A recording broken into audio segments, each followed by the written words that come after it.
Okay, children, welcome to the next session. So, in this previous session, we will do an activity now. We have to answer for that the three question. What do you think has happened to the salt? What do you think has happened to the salt? Where does it appear? Where does it disappear? Sorry. Where does it disappear? Where the salt is disappeared?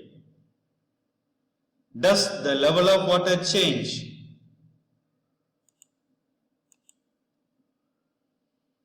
So here, this is the image picturization. So here we are taken the 100 ml beaker. So in the 100 ml beaker, we have to first add some water to the half of the beaker, and after we have to adding the salt. We have to stir with the help of glass rod. So what we get? We get the salt solution. So this is the activity we are done. So in the activity, so here they will show the 100 ml beaker, but we will do it with 500 ml beaker. So what are the observations here we observe? The first one is the water level is constant. The water level, it will be constant, and salt spread throughout the water. Salt spread throughout the water. There is no particles can be seen in the water. No salt particles can be seen because the salt spread throughout the water. And this salt which stays in space between water molecules. So in between the water molecules, the salt will stays. And particles have space between them. You just take the same, that is 500 ml beaker. So in the 500 ml beaker, you have to add some water. First, you have to add water, that is same. We have to add 200 ml water in that beaker. And next, we will add some salt. So the activity we have done now? Yes. So in that, we have to add more amount of salt. We have to add 3 spoons salt.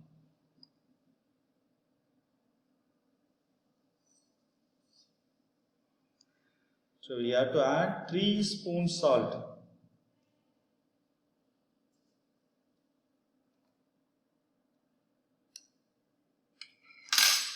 Now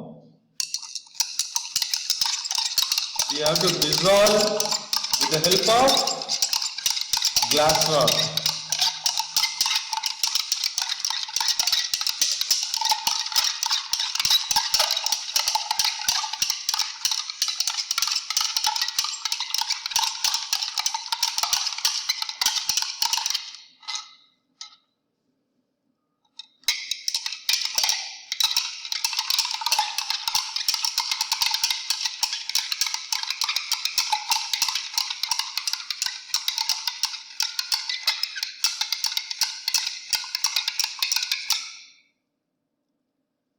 Now,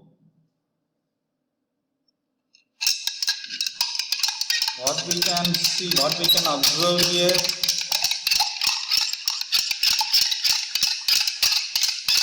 we can't able to see the particles.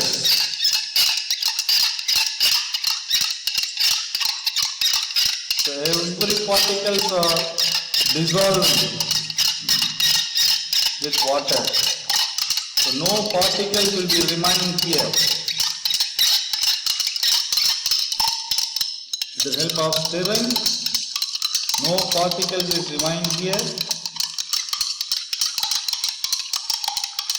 We can see the clear solution. No particles are remain. We can see the clear solution here. Now we have to add 100 spoons salt. We have to add more amount of salt. What will happen? We can see.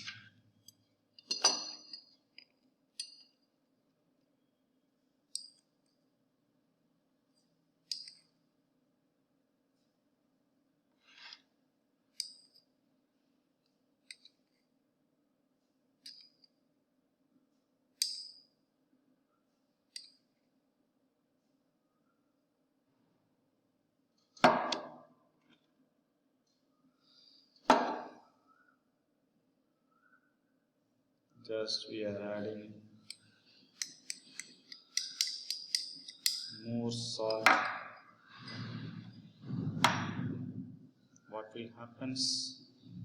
You can see that.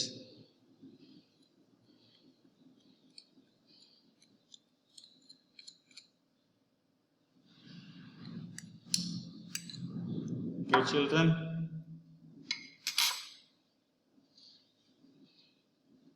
Now we have to dissolve this with the help of glass rod. We have to dissolve.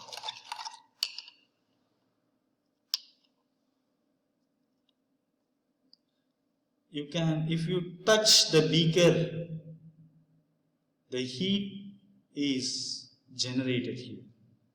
The heat is there. You can feel the heat. So what type of reaction it will be? In higher classes you can discuss with that. If the heat is generated, if the heat is liberated, if the heat is evolved, means what type of reaction it is? It is exothermic reaction. Actually there are two types of reactions are there showing that. The heat is evolved, the heat is liberated. That means it is exothermic reaction. The heat is absorbed. That means it is endothermic reaction. So here you can feel the heat. If you touch, the heat will be there. So what type of reaction it is? It is exothermic reaction. You just stir with glass rod. You can see the particles, children, here. You can see the particles are settled down.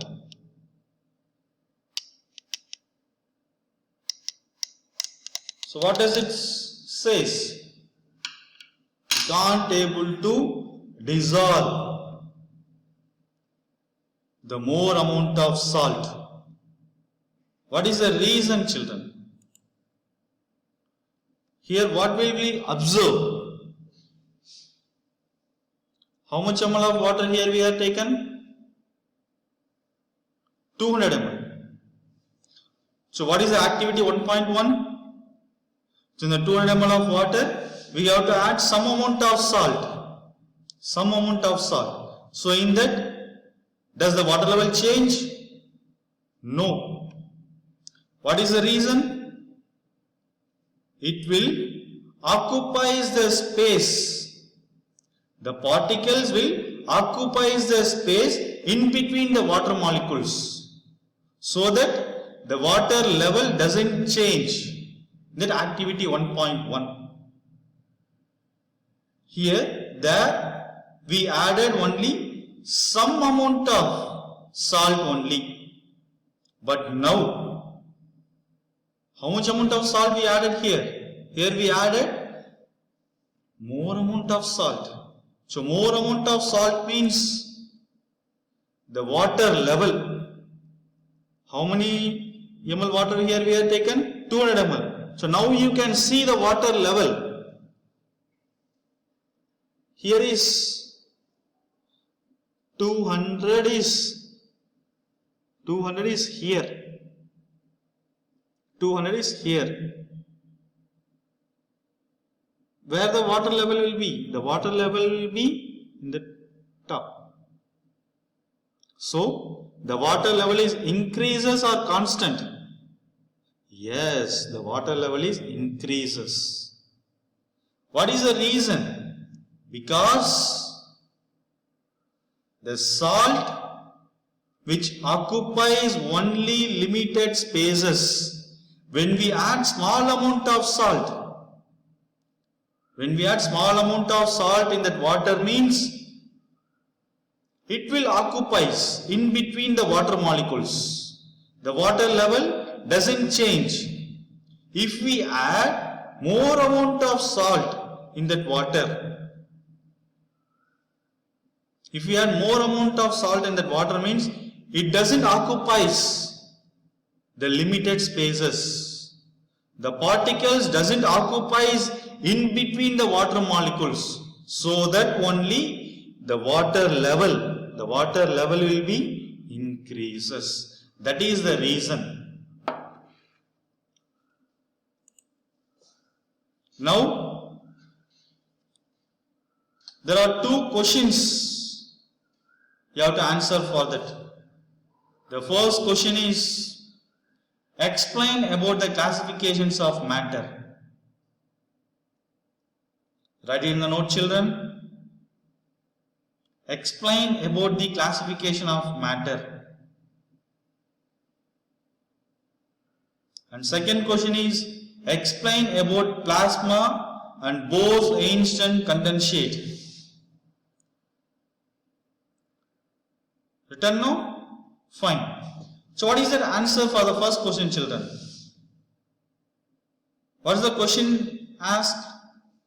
Explain about the classification of matter.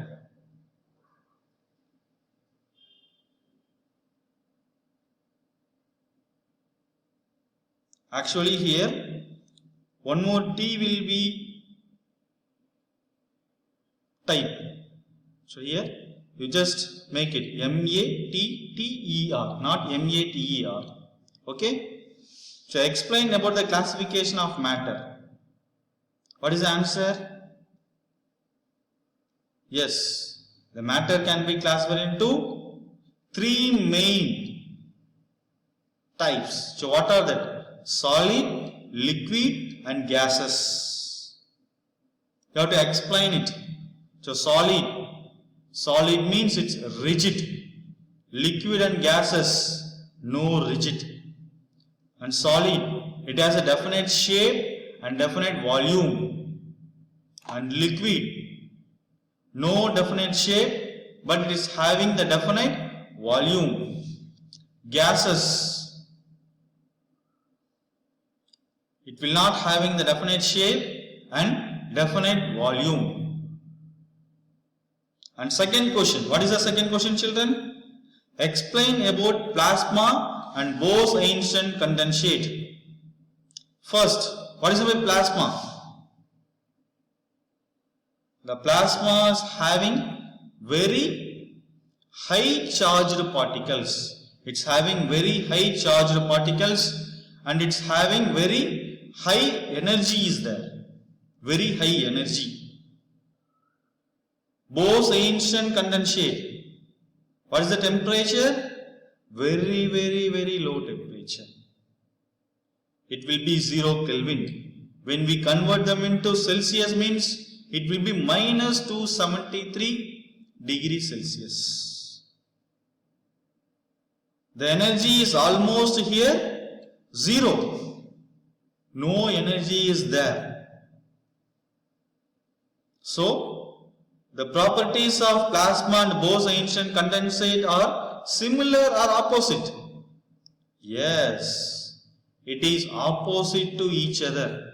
The properties of plasma and Bose-Einstein condensate are opposite properties. Okay, children. So, last class we will remember the first 20 elements, no?